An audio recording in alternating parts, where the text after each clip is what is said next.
एक घने जंगल में एक सुंदर मोर और एक साधारण कौआ रहते थे। मोर का चमकदार नीलाहरा पंख जब सूरज की रोशनी में चमकता तो उसे देखने वाला हर प्राणी मंत्रमुग्ध हो जाता।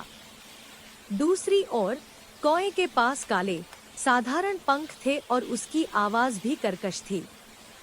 अक्सर जब मोर अपने पंख फैलाकर नाचता तो जंगल के सभी जानवर उसकी प्रशंसा करते।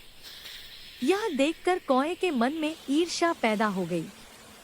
कौआ मन ही मन सोचने लगा, मोर कितना भाग्यशाली है, उसके पास सुंदर पंख हैं और सब उसकी तारीफ करते हैं। मेरे पास न तो सुंदर पंख है न मधुर आवाज। काश मैं भी मोर की तरह सुंदर होता। धीरे धीरे कौआ दुखी रहने लगा और अपने आप से असंतुष्ट हो गया। एक दिन कौए ने सोचा कि उसे अपनी तकदीर बदलनी चाहिए।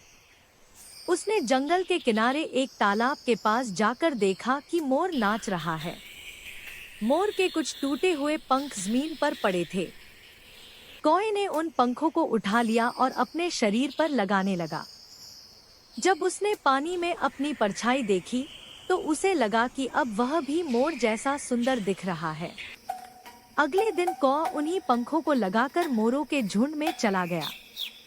शुरुआत में मोरों ने उसे देखा तो चकित रह गए, लेकिन जब कौआ ने बोलने की कोशिश की तो उसकी कर्कश आवाज सुनकर सभी मोर हंस पड़े। उन्होंने कहा, तुम मोर नहीं हो, कौए हो, और उसे झुंड से बाहर निकाल दिया। कौआ बहुत शर्मिंदा हुआ और उदास होकर वापस अपने पुराने स्थान पर लौट आया।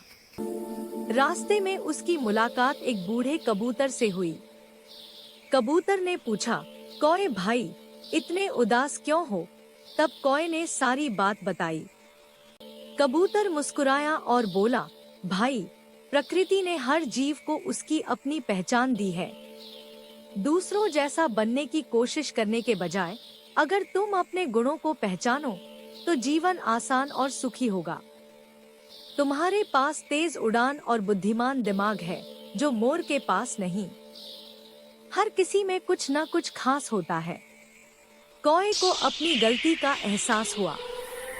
उसने मोर के पंख उतार दिए और खुद पर गर्व करने लगा। उस दिन के बाद से उसने कभी किसी की नकल करने की कोशिश नहीं की। नीति, मोरल: दूसरों की नकल करने से बेहतर है कि हम अपने गुणों को पहचानें और खुद से प्रेम करें।